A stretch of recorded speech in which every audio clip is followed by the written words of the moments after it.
buenas tardes.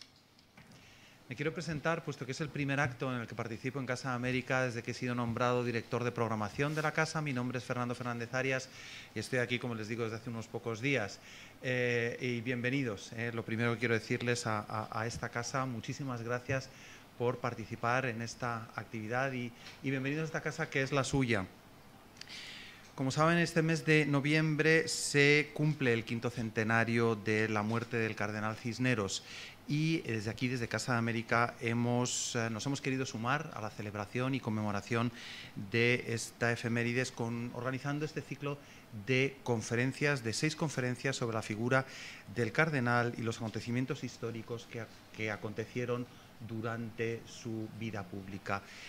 Hoy tenemos la conferencia que va a pronunciar la profesora Adelaida Sagarra, titulada "De las diversas artes de gobernar las Indias, Juan de Fonseca y el cardenal Cisneros". Y esta es la quinta de las 6 conferencias que se imparten, se pronuncian en este ciclo, que está organizado por Casa de América en colaboración con la Universidad de Alcalá de Henares, a quien quiero desde aquí extender mi agradecimiento por su colaboración. La clausura de este ciclo se producirá en noviembre, el día 6 de noviembre, con una conferencia a cargo del rector de la Universidad de Alcalá, don Fernando Galván, sobre la Universidad de Alcalá y América, una relación centenaria. Quiero presentar brevemente a la profesora Adelaida Sagarra, que es licenciada en Geografía e Historia, doctora en Historia de América por la Universidad de Valladolid y realizó su tesis doctoral sobre Juan Rodríguez de Fonseca. Es autora de muchas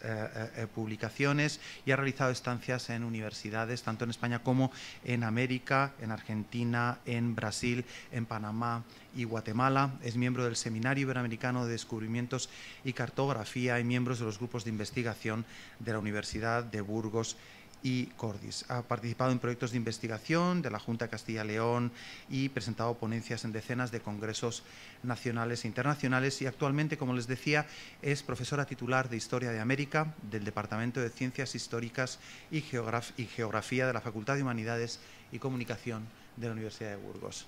Profesora Sagarra, tiene la palabra. Muchas gracias a quienes me han invitado a estar esta tarde aquí con ustedes, tanto al personal y a la dirección de la Casa de América, hola María, como a todos ustedes, porque como bien es obvio, sin público no hay conferencia, sin público no puede haber diálogo. Madrid, como Arévalo, como Toro, como Coca, como Medina del Campo, como Roa, como Burgos, forma parte de mis recuerdos infantiles. Desde hace más de 30 años pertenecen también a mi investigación principal. No deja de impresionarme, y por eso lo digo, por eso he querido comenzar así, el hecho de pensar que hubo un tiempo, finales del siglo XV y comienzos del XVI, en que la historia de Castilla, la de España, la de Europa, hasta cierto punto, y desde 1492 la de todo un hemisferio, el continente western, la hicieron en sus grandes y decisivos trazos de gobierno, de aventura y desventura, de grandeza y miseria, muchos hombres y alguna mujer, la reina Isabel, nacidos en 200 kilómetros a la redonda del lugar donde yo misma nací. He dedicado muchas horas de trabajo a tratar de comprender una época muy diferente a la mía, para intentar entenderles a ellos. He dedicado muchas horas de trabajo a relacionarme a través de los documentos con un hombre 509 años mayor que yo, Juan Rodríguez de Fonseca. Son cosas que quizá solo los historiadores podemos comprender. Y sin embargo, Juan de Fonseca es uno de los hombres de mi vida, al menos si tenemos en cuenta el peso de Google en la opinión pública, social o científica. Nuestros 2 nombres, Adelaida Sagarra y Juan de Fonseca, aparecen juntos con inquietante frecuencia. Gracias a Fonseca he conocido gentes, lugares, archivos He pasado páginas, he desentrañado cientos de documentos de endiablada letra cortesana. Y hoy es el día, 28 de septiembre de 2017, en que cada vez tengo más preguntas y las respuestas se me van quedando más cortas. Pero lo que sí crece a diario es la esperanza de encontrar sus famosas escrituras, que mandó traer a Burgos, donde yo vivo, que no sé si llegaron, que aún no he encontrado, aunque sí he tenido noticia de que su sobrina política, doña Aldonza Toledo, vendió en Almoneda todos sus documentos, sus cartas y sus pomas. 30 años de trabajo indiano materializados en cartas de marear y globos terráqueos puestos a la venta por unas monedas. Porque 30 años, de 1493 a 1523, fue don Juan gestor indiano para los reyes católicos, luego para doña Juana, después para don Fernando y por último para un inexperto César Carlos. Pero volvamos al principio. Corría el año 1451 cuando nacieron 3 personajes decisivos, 2 muy célebres y el otro no tanto. Se trata de Isabel Trastamara en Madrigal, Cristóbal Colón en Génova y Juan de Fonseca en Toro. Sus 3 destinos coincidieron juntos por primera vez en Barcelona, en la primavera de 1493, con toda seguridad. Quizá en la corte y en Granada antes, con bastante posibilidad.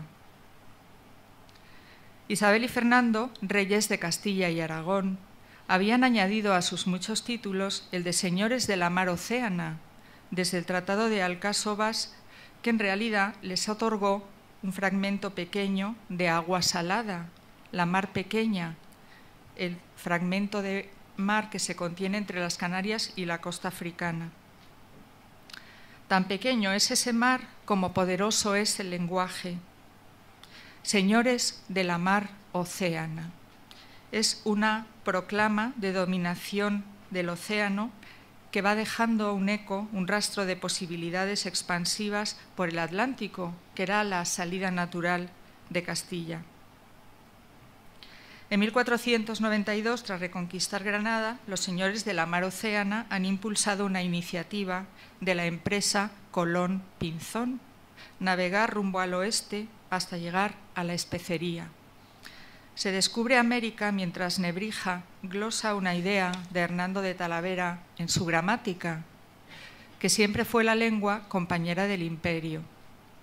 En ese año, Fray Francisco Jiménez de Cisneros es nombrado confesor de la reina y Juan Rodríguez de Fonseca, que todavía no es sacerdote, ayuda a Fray Hernando de Talavera en el Colegio de San Cecilio de Granada. De pronto, en la primavera del 93, el reino entero sale a los caminos para ver pasar un cortejo que va desde Sevilla hasta Barcelona. El descubridor triunfante, acompañado de su séquito y de un grupo de hombres y mujeres taínos. Pero antes que él, los embajadores de Portugal han llegado a la corte de los reyes para protestar. Superada la frontera de Alcásobas, hay que renegociar una nueva división de los océanos.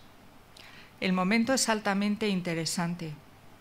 Cristóbal Colón ha ido y ha vuelto a algún lugar remoto. Y por ese nada sencillo argumento, ir y volver cruzando el mar tenebroso, los reyes han de reconocer, con cierto pesar, que le han nombrado almirante y virrey gobernador de lo que descubra. Y algo ha descubierto. Y han creado para él, ellos que están tratando de asentar un proyecto político que supere el fragmentarismo jurisdiccional y la autoridad personal medievales, un pequeño feudo con grandes posibilidades de crecer. Aplicando lo que se puede considerar un principio político nunca escrito y siempre eficaz, buscan un hombre para los reajustes necesarios. No hay que olvidar que Martín Alonso ha muerto y Vicente Yáñez se ha retirado a palos tras sus serias desavenencias con el almirante genovés.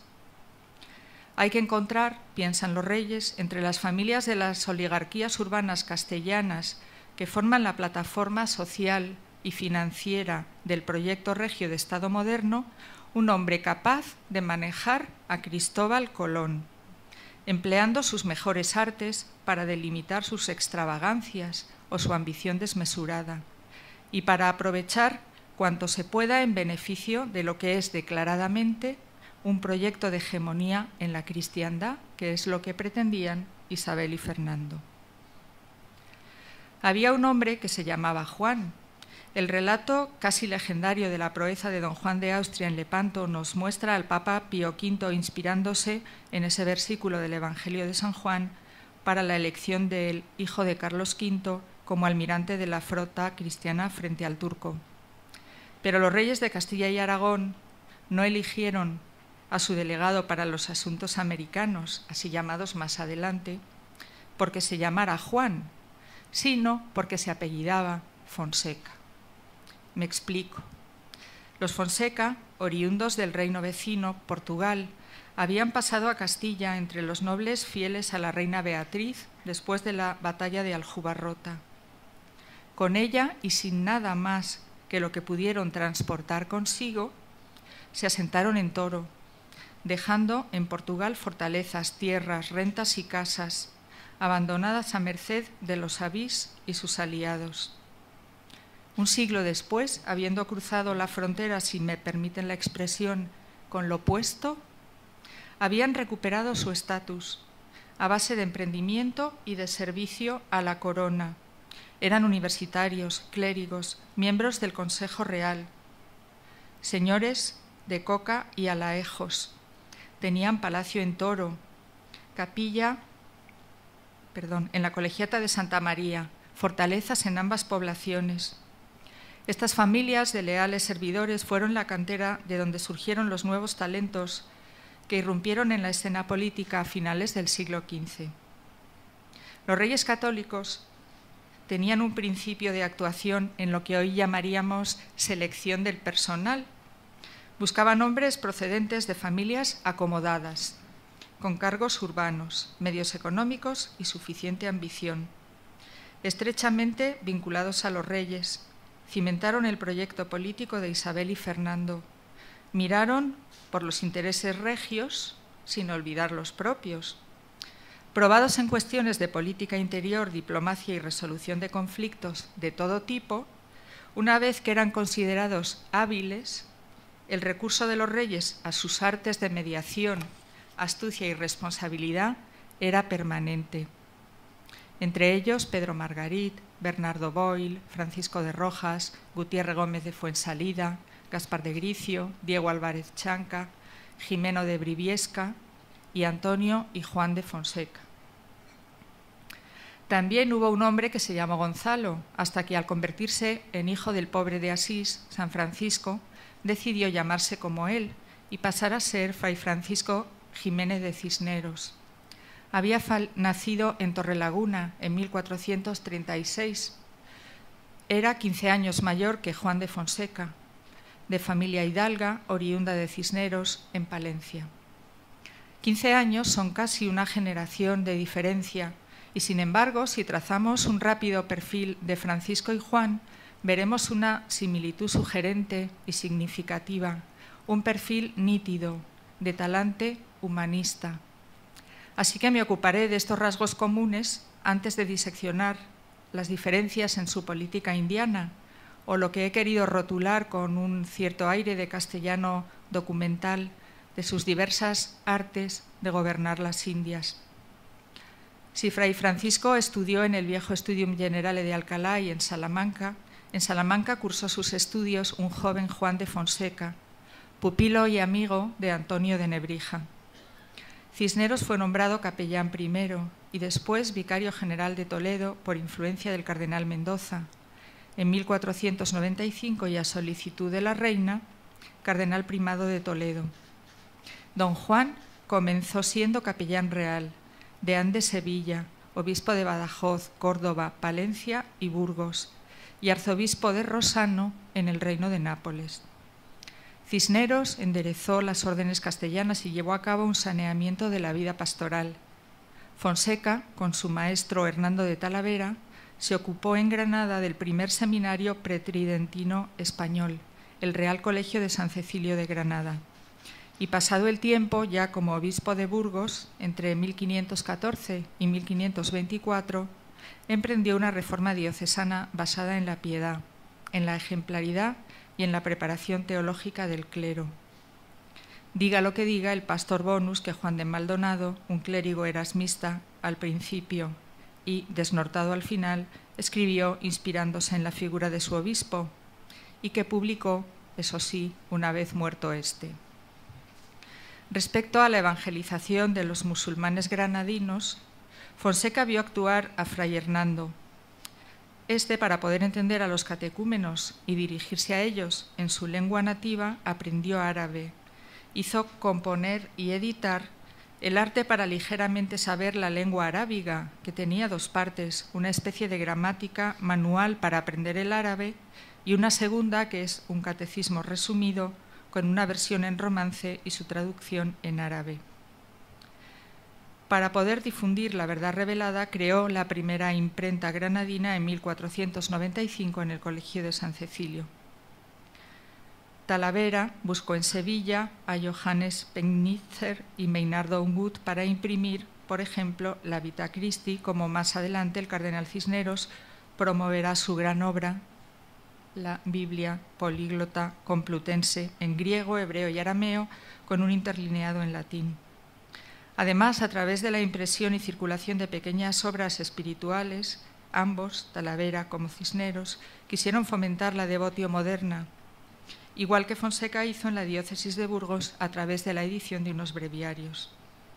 Pero volviendo a Granada, Cisneros, urgido por aumentar las conversiones a otro ritmo, sustituyó a Talavera en el impulso de la evangelización granadina y empleó métodos de presión injustos. Ciertamente hubo miles de bautizos en un movimiento que impresionó en Roma y que Fray Francisco entendía similar a los ocurridos en la primitiva cristiandad. Sin embargo, es obvio que lo entendía parcialmente. La esencia de la vida cristiana es la libertad. Por otra parte, Fonseca, una vez nombrado encargado de los asuntos indianos, se desplazó a Sevilla y dejó en Granada a su maestro Fray Hernando. Otro rasgo compartido por Fray Francisco y don Juan fue su carácter universitario, su amor por la universidad. Cisneros hizo evolucionar el estudio de Alcalá y lo convirtió en la Universidad Complutense. Procuró impulsar un clima de libertad intelectual donde pudieran desarrollarse las tres grandes escuelas del momento, el tomismo, el escotismo y el nominalismo, para generar un humanismo teológico científicamente sólido, y creó con ese fin varios colegios mayores. Don Juan, formado en el alma mater salmanticense, había intentado la carrera universitaria, compareciendo a una oposición a cátedra de gramática latina en 1471, que le ganó el maestro Villaescusa. Podemos decir que afortunadamente. A aquel suspenso debemos su carrera indiana, como según Raymond Aron, a la imposibilidad de Alexis de Tocqueville de hacer carrera política debemos su condición de escritor. Sin embargo, Fonseca nunca dejó de promover estudios de gramática. En Coca fundó uno, junto con su hermano Alonso y su sobrina mayor de Fonseca.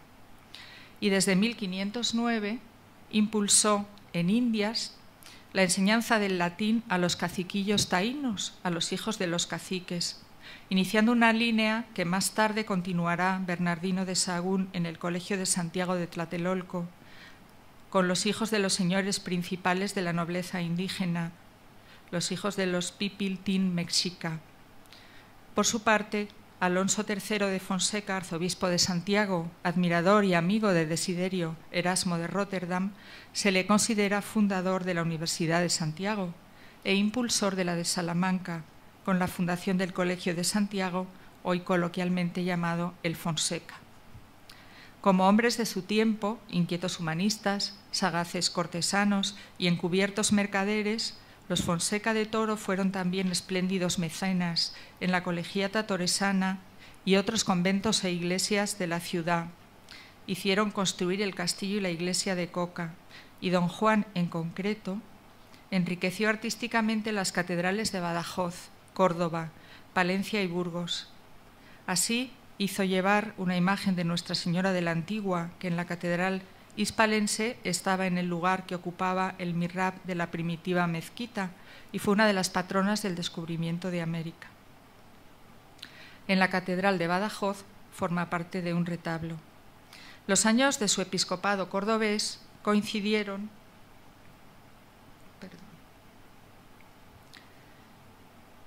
con la creación de la Casa de la Contratación de Sevilla, el cuidado de doña Juana en Medina del Campo, los últimos y agónicos meses de la reina, su viaje a Flandes y las Cortes de Toro.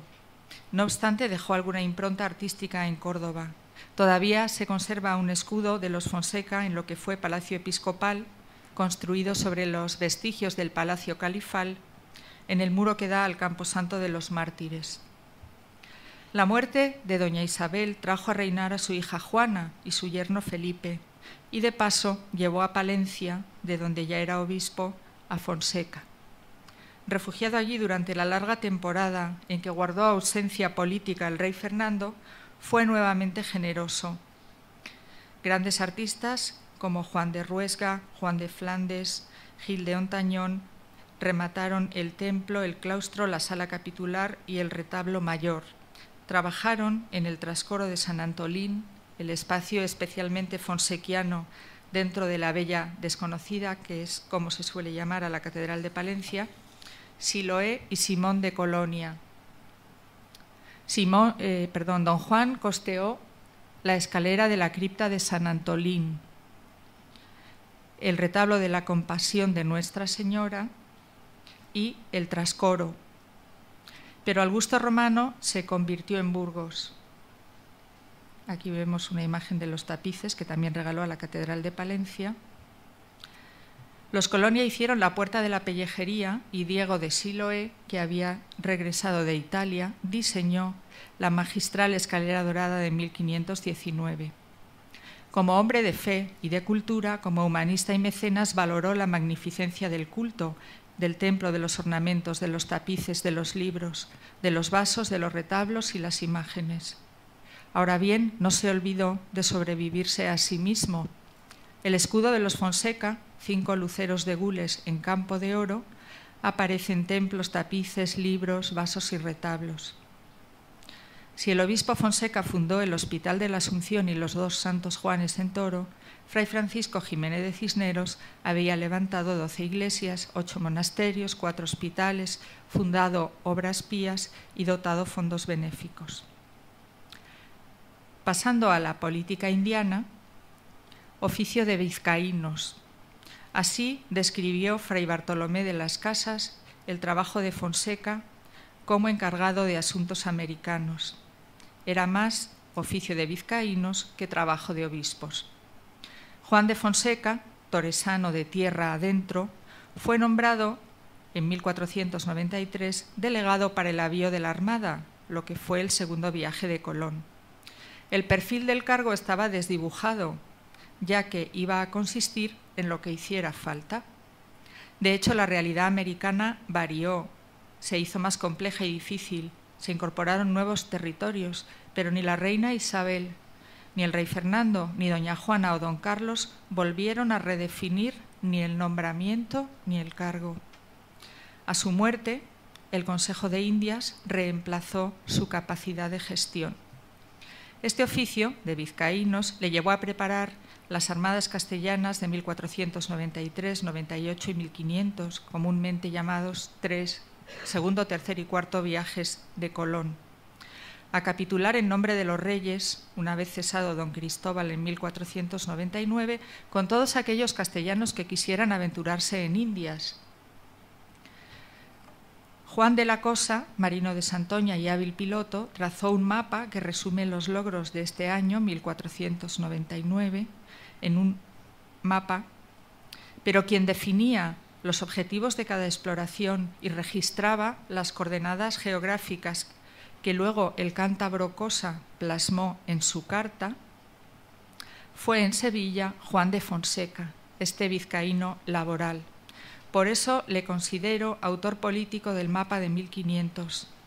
Mapa que, por cierto, como sabrán, vive aquí al lado, en el Museo Naval, y que es impresionante poder ver. Mapa que se pudo dibujar porque los reyes destituyeron a Colón, rompieron su monopolio e impulsaron a ir a descubrir, comerciar, poblar e incluso gobernar a los súbditos de la reina que tuvieran la valentía y el arrojo suficiente para hacerlo. Escribió también Fray Bartolomé que Castilla hervía de inquietud.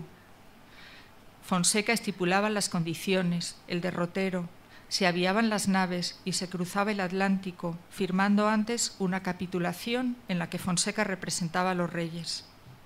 Y así fueron Pinzón, Cosa, Ojeda, Lepe, Guerra, Niño, Vélez de Mendoza.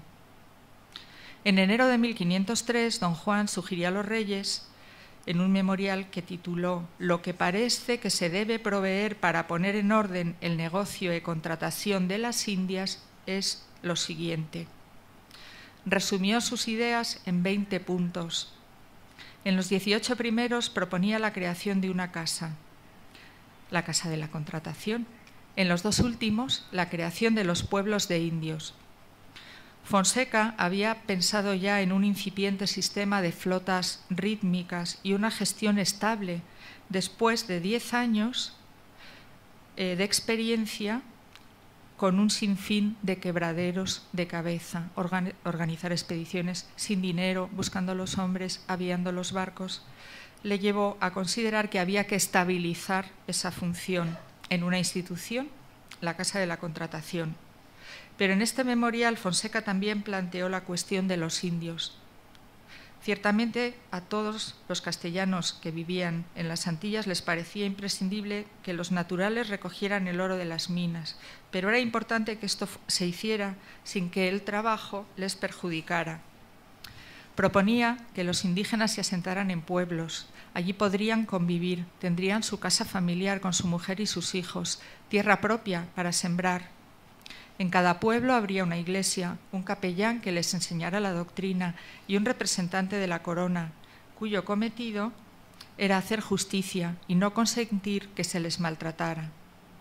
Era un proyecto avanzado que para empezar se insertó en la Instrucción de Obando de 1503 como una manera procedente del pensamiento del obispo para materializar algo tan abstracto y teórico como el buen tratamiento. El hombre de acción que había en Fonseca y de un sistema práctico, los pueblos de indios. Pero, tras unos meses de experimentación en el mejor sentido de la palabra, el 20 de diciembre de 1503, los reyes crearon la encomienda y recortaron esta idea inicial de Fonseca, porque generaba formas de vida excesivamente libres en detrimento de los bautizos. Ahora bien, este memorial de don Juan obliga a adelantar a 1503 el momento en que directamente empieza a hacer propuestas relacionadas con el buen tratamiento de los indios, 9 años antes de las leyes de Burgos. Porque efectivamente Fonseca condujo las juntas que estudiaron las causas de la catástrofe demográfica y trataron de legislar el buen tratamiento. El bachiller Enciso refiere cómo las opiniones eran tan dispares que después de 20 reuniones no fue posible convertir unos principios muy generales en ordenanzas fáciles de tipificar. Las Casas nos dice que se alcanzó un consenso en 7 grandes principios: la libertad de los indios, su derecho a ser instruidos en la fe, la conveniencia de trabajar siendo bien tratados, su necesidad de descanso, su derecho a la propiedad privada, casas y haciendas propias, la convivencia con los cristianos como medio de conversión, su derecho a un salario justo en especie, en vestidos y objetos para cubrir sus necesidades. Como no había acuerdo, el siempre pragmático don Fernando resolvió la indecisión reuniendo en el convento de San Francisco de Burgos a Fray Alonso del Espinar, Pedro García Carrión y el bachiller Enciso, para elaborar unas normas por las que se gobernara la vida laboral y religiosa de los indios. Sus propuestas fueron sometidas al análisis minucioso de teólogos y consejeros, quienes las aprobaron, y luego fueron firmadas por el rey en Burgos el 27 de diciembre de 1512. Entre uno y otro año, 1503 y 1512, la muerte desbarató sucesivamente los planes de los reyes y de sus súbditos. Como escribió Borges en la milonga que le dedicó, Samuel Flores va a morir, eso es moneda corriente. Morir es una costumbre que suele tener la gente, aunque en realidad, en cualidad de lengua compañera del imperio, es más apropiado hoy aquí, en su belleza arcaica, el decir castellano de Jorge Manrique: allegados son iguales los que viven por sus manos en los ricos. Y así los poderosos, o no tanto, fueron muriendo.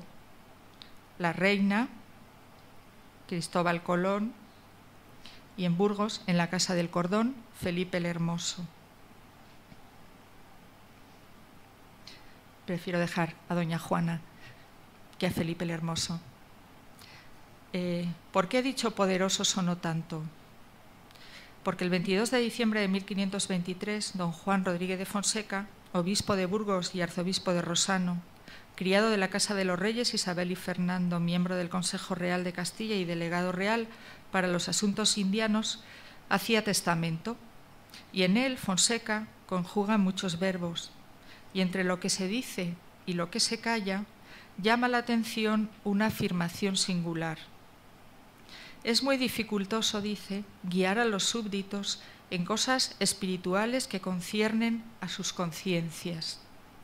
Es decir, en el gobierno eclesiástico espiritual como en el civil, había comprobado que el último hombre, en sus circunstancias, acaba siendo más poderoso que el rey.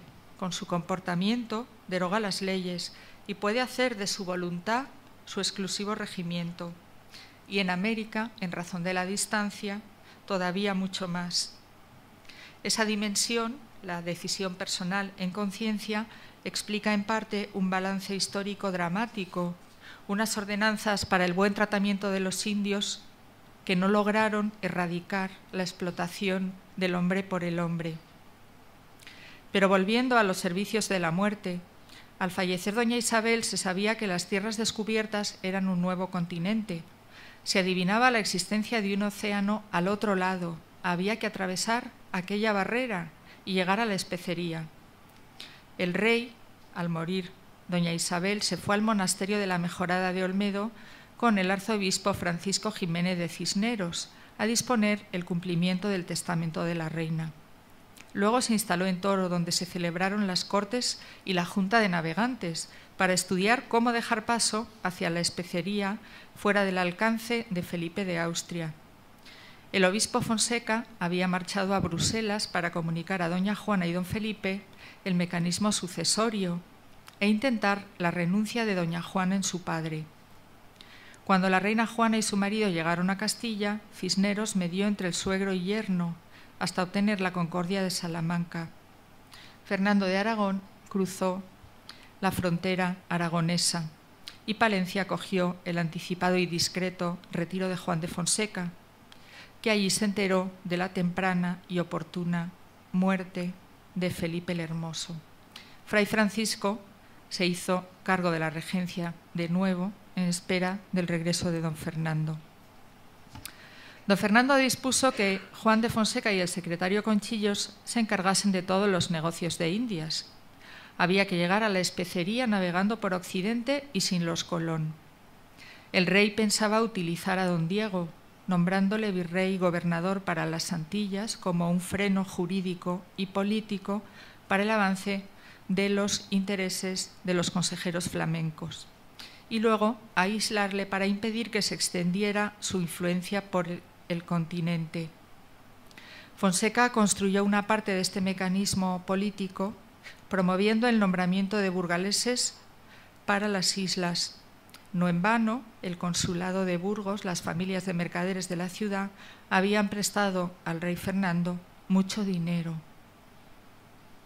Juan Ortiz de Matienzo, miembro de la primera audiencia americana, creada en 1511, Ortega de Carrión, Amador de Lares, Pedro de Mazuelo, Andrés de Haro, son algunos de los burgaleses con cargos antillanos.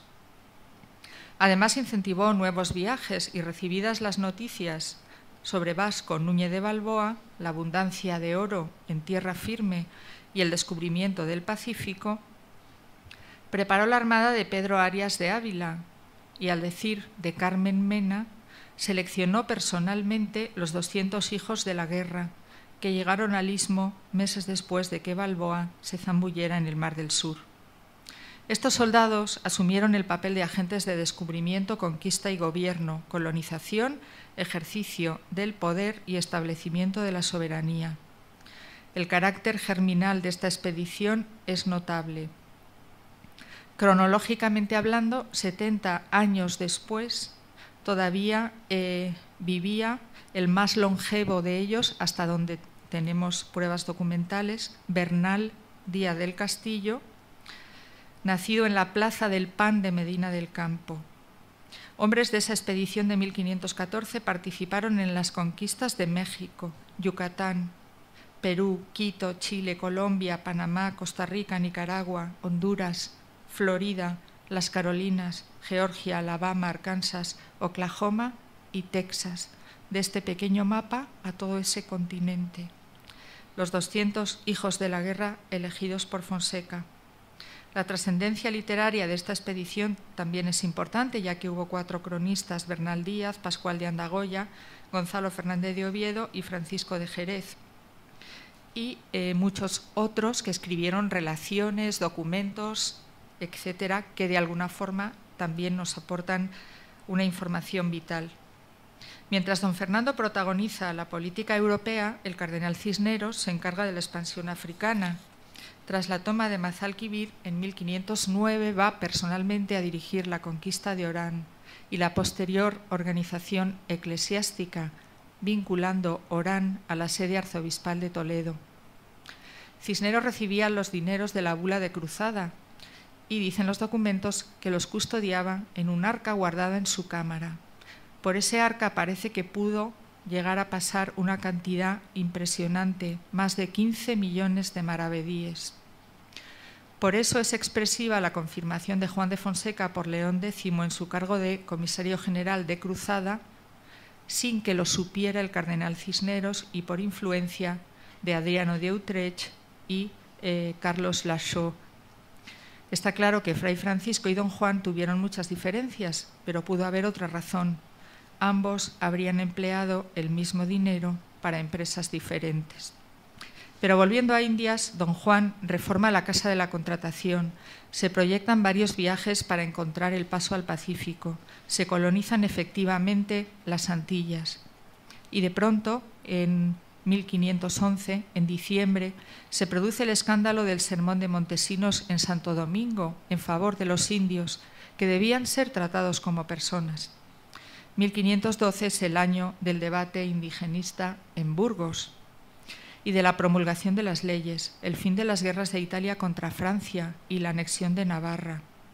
En 1514 se elaboró el requerimiento jurídico para invitar a los indios de las tierras que se fueran alcanzando a ser pacíficamente vasallos del rey de Castilla y convertirse al cristianismo.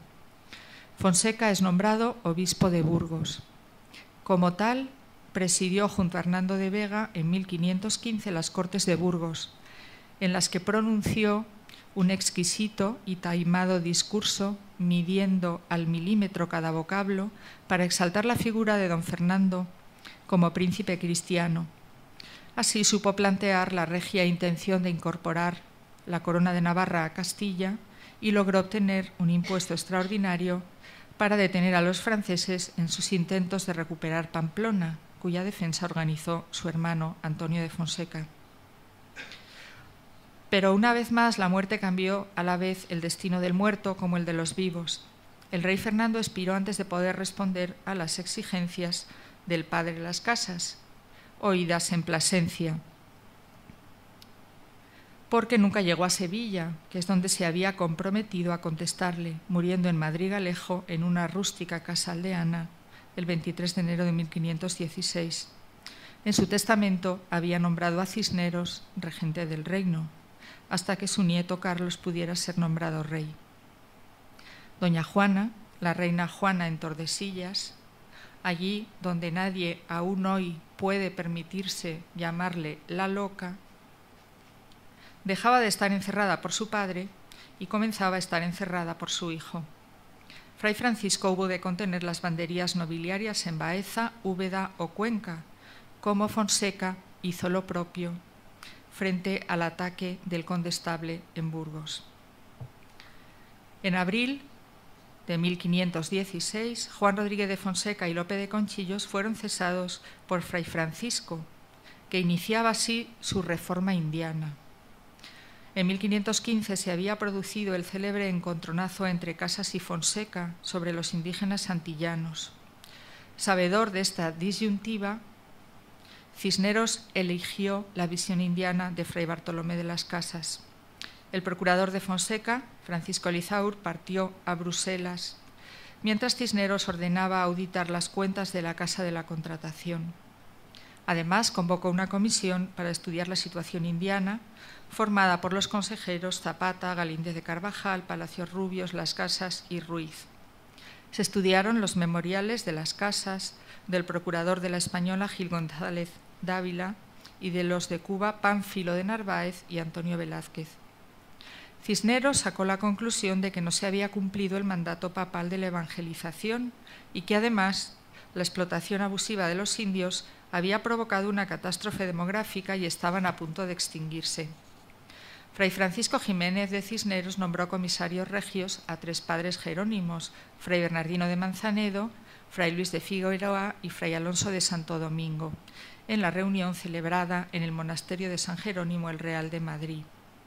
El 18 de septiembre de 1516 recibieron las instrucciones para el gobierno y reforma de las Indias, que sintetizaban el planteamiento reformador cisneriano, y los envió desde sus pacíficos conventos a lo que yo suelo llamar la República de los Aventureros.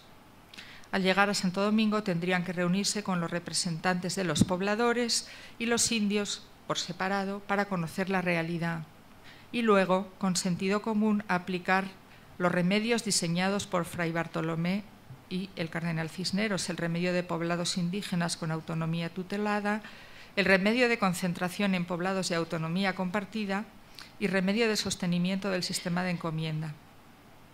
Sé que en este ciclo se han planteado otras conferencias sobre la política y reforma indiana del cardenal, la expansión, el protector de indios, las tierras y las gentes, la evolución del gobierno americano. Yo vivo en Burgos, así que no he podido venir a escucharlas, pero no voy a abundar en el tema porque seguro que se ha hablado en gran profundidad científica. Ahora bien, si nos detuviéramos a comparar estos remedios y las leyes de Burgos, o las de Valladolid, o las ordenanzas de Zaragoza de 1518, que reúnen el pensamiento indigenista de Fonseca, veríamos que apenas hay diferencias en lo que a indigenismo se refiere. La reforma indiana de Cisneros consistió en tratar de garantizar la catadura moral del gobierno indiano, sustituyendo la cúpula de gestores. Por eso eligió a 3 religiosos para ejercer la autoridad civil en la española. Quizá pensaba que podrían, como él, hacer carrera política en servicio de la justicia y el bien con la misma energía que caracterizó al cardenal Cisneros. El hecho cierto es que no pudo ser así. Con la llegada del joven Carlos Habsburgo y su corte, cuando Fray Francisco Jiménez de Cisneros ya había muerto en Roa, se produjo una curiosa situación histórica. Un rey inexperto, unos consejeros inexpertos, el hombre de la tradición indiana retirado en su palacio episcopal en Burgos. Don Carlos nombró a Juan Selvagio gran canciller. Él se ocuparía de los asuntos americanos, que se trabajarían de forma colegial. Pero de forma colegial, sin antecedentes, sin expedientes, sin tradición, sin experiencia, sin consejeros hábiles. Una vez más, cuando nadie contaba con la muerte, Selvagio murió repentinamente el 7 de junio de 1518. Para entonces el rey Carlos había entendido que debía dirigir los asuntos americanos quien los conociera, y Juan de Fonseca volvía a estar en activo. Un monarca a la expectativa, una situación a la deriva. Había muchos hombres avizorando sus posibilidades: Bartolomé de las Casas, Diego Colón, Diego Velázquez, Hernán Cortés, sin olvidar a Cristóbal de Haro y Hernando Magallanes, memoria viva de una cuestión pendiente, como era llegar a la especería por Occidente, algo que Colón no había conseguido y después de él tampoco nadie. A punto de marcharse a recibir el título imperial, don Carlos se reunió con el Consejo en La Coruña en mayo de 1520 para resolver los asuntos pendientes sobre las Indias. Las decisiones fundamentales fueron la aplicación de los tesoros indianos a la política imperial en Europa, el apoyo al proyecto de Fray Bartolomé de las Casas y la reposición de don Diego Colón como virrey. El enunciado de la aspiración política de Fonseca, que conminaba al joven rey a continuar la tarea de los reyes vuestros abuelos, que Dios haya en su gloria, probablemente le pareció una monserga al rey novato. Y aunque don Juan nunca volvió a hacer y deshacer como en tiempos fernandinos, tuvo tiempo, energía y destreza para 3 juegos de envite con Fray Bartolomé, con Diego Colón y con Hernán Cortés. Fray Bartolomé fracasó en su intento de evangelización y colonización pacíficas en Cumaná. Diego Colón mantuvo su cargo hasta 1523 y Hernán Cortés, eso sí, conquistó Tenochtitlan en 1521. Pero el mayor éxito de la carrera indiana de Fonseca fue, sin duda, la primera vuelta al mundo. Si el abuelo don Fernando se había asociado al capitalismo castellano, el nieto Carlos pensaba adoptar el estilo Habsburgo y vincular su suerte a los depósitos de las grandes firmas alemanas. Don Juan fue consciente de esta reconversión norteña, así como del nuevo estilo indiano.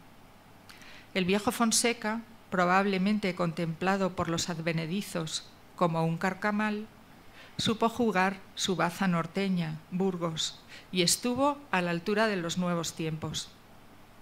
Y tuvo suerte, porque los Fugger buscaban asociarse a los burgaleses para encontrar una vía de acceso al comercio especiero, a la vez que Cristóbal de Haro, amigo personal de don Juan, conectaba con Magallanes, y ambos en Sevilla con el burgalés Juan de Aranda, quien les remitió a Rodríguez de Fonseca en la corte. 3 años y medio transcurrieron entre la capitulación con Magallanes y la llegada de la nao Victoria a Sevilla. No voy a insistir en la presencia burgalesa en el cuadro de mando de la Armada. La carrera de Cristóbal de Haro estaba en un punto emergente en 1518. Los negocios portugueses le habían ido bien. No solo había invertido dinero y recibido los beneficios correspondientes, sino que había participado como socio con los mercaderes lusos en el tráfico negrero en Guinea o del azúcar de Cabo Verde. Parece que incluso pudo enviar, mejor dicho, que él no estuvo, una expedición al Río de la Plata antes que Juan Díaz de Solís. Tenía buenas perspectivas y podía contar con el aval de los Fugger y los Belser para sus operaciones en el futuro. Tenía algunas quejas sobre la corona de Portugal y su incomodidad creció por las medidas proteccionistas del rey Manuel para los comerciantes portugueses. Su encuentro con un Magallanes desengañado hizo que a finales de 1517 o muy principio de 1518 ambos decidieran asociarse para llegar a la especería navegando hacia el oeste para el rey de Castilla. Así que Haro dejó la sucursal de Lisboa y cruzó la frontera castellana con Hernando Magallanes. Todos los hombres de los descubrimientos y las conquistas jugaron alguna vez su baza individual. Servir a Dios y al rey no era sinónimo de desaprovechar las oportunidades que la suerte pudiera ofrecer. Y don Juan Rodríguez también tuvo la suya. El objetivo del primer viaje del almirante viejo don Cristóbal seguía pendiente. Las ventajas y cargos del reino se repartían entre consejeros de Flandes y Borgoña como si de un saldo se tratara. El nieto de los reyes, nunca otro como ellos, no daba importancia a la solemnidad institucional ni a la tradición indiana, al menos tal como él, Juan de Fonseca, las entendía. El obispo de Burgos frisaba en los 70 años, una mezcla de genio, desencanto, escepticismo y una disyuntiva clásica, ahora o nunca, le llevaron a probar fortuna, y no le fue nada mal si hacemos un balance general de la primera vuelta al mundo, sin tener en cuenta, eso sí, las vidas que costó. Primus circumdeditime es la divisa que Carlos I concedió a Juan Sebastián Elcano como premio por su hazaña naval al circunnavegar el globo terrestre. En un viaje organizado por Cristóbal de Haro, Elcano había trabajado habitualmente con él, y Juan de Fonseca, que no tenía el propósito de ser la primera vuelta al mundo, sino solo llegar a las Islas de las Especies. Fonseca invirtió dinero propio y de la recaudación de la bula de cruzada en Burgos. Rodrigo Ponce, Francisco de Valenzuela, Cristóbal Vázquez son nombres que aparecen en la documentación burgalesa junto a Francisco de Lerma. Importante, Francisco de Lerma, porque perteneció a una familia de mercaderes que guardó la cartografía original de la primera vuelta al mundo hasta que le fue requerida para entregarla en las juntas de Badajoz-Elvas de 1524. Curiosamente, todos ellos aparecen en el testamento de Fonseca. La Casa de la Contratación de la Especería en La Coruña se creó en diciembre de 1522. La ciudad estaba más cerca del norte de Europa que Lisboa, gran mercado especiero y competidor directo. Así, las naves que vinieren de Flandes, Inglaterra, Francia, Alemania, Escocia, Dinamarca y Noruega comprarían las especias en Galicia y no en Portugal. Era más rentable y también más seguro, porque los corsarios y piratas merodeaban por las costas meridionales de la península ibérica. Por otra parte, la singladura bioceánica hasta las Molucas precisaba naves de amplio calado y la abundancia de bosques en las inmediaciones urbanas para obtener la madera necesaria para construirlos era primordial. Sevilla y los sevillanos protestaron, sin conseguir nada. Sin embargo, lo que ellos no lograron lo consiguió en 1529 la política internacional y la permanente necesidad carolina de dinero. El rey vendió las Molucas a Portugal por 350.000 ducados y así terminó el sueño pimentero burgalés. Retrotrayéndonos en el tiempo y a Castilla, las comunidades supusieron un paréntesis histórico. El condestable Fernández de Velasco, el obispo de Burgos, el de Badajoz, García Ruiz de la Mota, tramitaron los asuntos americanos. Después surgió el pleito entre Diego Velázquez de Cuéllar y Hernán Cortés, que ganó el segundo y conllevó el cese de Juan de Fonseca. El 23 de marzo de 1523 se ordenó a don Diego regresar a Castilla. Resuelto el obstáculo que había frenado la creación del Consejo de Indias, los derechos históricos de los Colón, se nombró a su primer miembro, el doctor Beltrán. Este gesto cerraba una época, aunque el Consejo no era una quiebra, sino la consecuencia, la maduración política del sistema de trabajo fonsequiano. Don Juan tenía 72 años y era el último vividor de un tiempo irrepetible de la historia castellana. Cortés había dado un golpe de mano a su prestigio, pero sus destrezas le seguían haciendo necesario en el reino gestiones, dineros y consejos. En 1523 el obispo Juan hizo testamento. En ese momento en el que salen de escena las preocupaciones livianas e interrumpen las esenciales, se acordó de Cristóbal de Haro, Cristóbal de Tapia, Hernán Vázquez, Nicolás de Artieta, todos hombres de la empresa ultramarina, armadores, mercaderes, financieros, inversores. Temía el obispo no haber ajustado su morosidad y además haber faltado a la justicia, cuando él mismo estaba a punto de comparecer ante la justicia divina. Empezó 1524 pleiteando contra los herederos de Antonio de Melgosa. Estuvo enfermo en marzo, a la vez que Cortés daba al México español las primeras ordenanzas. El 25 de julio Pedro de Alvarado fundó Santiago de Guatemala, tras someter a los cachiqueles, quichés y tzutziles. En octubre fueron ajusticiados el último Huey Tlatoani azteca, Cuauhtémoc, y Tetepanquetzal, rey de Tacuba. Cristóbal de Olid se rebeló en Honduras y Cortés tuvo que ir personalmente a combatirle, si bien ya le encontró muerto. El 2 de noviembre, don Juan, todavía con voz inteligible y carácter, mandó añadir algunas disposiciones a sus últimas voluntades, pero ya no pudo firmar. Falleció en Burgos el día 4, 6 años y 361 días después que el cardenal Cisneros, y descansa en Santa María de Coca, conforme él mismo había dispuesto. La historia no se detiene y él ya había escrito sus renglones. Como los grandes artistas del Renacimiento, logró sobrevivirse en sus obras. Fue hombre de su tiempo y por eso es preciso penetrar en su tiempo para tratar de comprenderle. Nosotros no podemos elegir que la historia haya sido de otra manera. Protagonista de grandes aciertos y de grandes errores, como el propio cardenal Cisneros, defendió hasta el final aquello en lo que creía. Con su muerte se cerró una época de la historia de América. Como homenaje de sus contemporáneos, hay un Golfo de Fonseca en el litoral pacífico de Centroamérica. 5 siglos después, quizás su nombre o su rastro se hayan perdido para la gran mayoría. Sin embargo, en parte gracias a su trabajo, hoy, más de 500 millones de personas conformamos un mundo de increíble vitalidad que se expresa y vive en castellano y tiene en su historia y en su cultura una gran riqueza. Enrique de Amusco, en su Divino Apiario, recogió unas palabras más que elogiosas que Arnau Guillén Brocard dedicó a don Juan Rodríguez de Fonseca en una conversación previa a la edición de este libro, El Divino Apiario, entre Brocard y Amusco. Si buscas una persona con dignidad, una autoridad que se añada a tu obra, ¿quién como él tiene en España un origen más noble?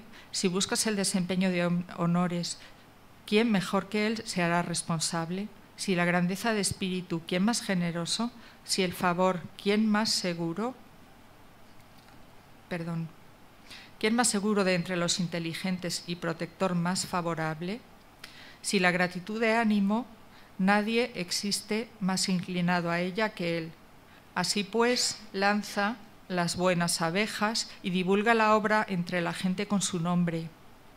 O bien, para que sea más vendible, o simplemente por el hecho de que esté dedicado a tan preclaro hombre. Es una imagen de su sepultura en Coca. En todo caso, por si mi relato les hubiera aburrido o en mi palabrería no hubiera sabido explicarme, termino con unas palabras que espero sean capaces de enmendar mi despropósito. Vaya por delante que no son mías. Alguien las escribió para nosotros hace muchos siglos. Son palabras preciosas que ponen en valor la búsqueda intelectual de la verdad y la belleza, la maravillosa inutilidad de las humanidades, aquello que como humanistas persiguieron Francisco y Juan, Cisneros y Fonseca, la capacidad de penetrar en el sentido profundo del ser, de la vida y de la historia. Algo que nosotros también apreciamos, porque de lo contrario no estaríamos aquí ahora. Sirvan estas palabras como homenaje a ambos y como expresión de mi agradecimiento. Son del libro de la sabiduría y dicen así, refiriéndose a ella. La preferí a los cetros y a los tronos, y en comparación con ella tuve en nada la riqueza. Antepuse a la luz su posesión, porque el resplandor que de ella brota no tiene descanso. Todos los bienes me vinieron juntamente con ella, y en sus manos me trajo una riqueza incalculable. Sin engaño la aprendí, sin envidia la comunico, y a nadie escondo sus riquezas. Muchas gracias.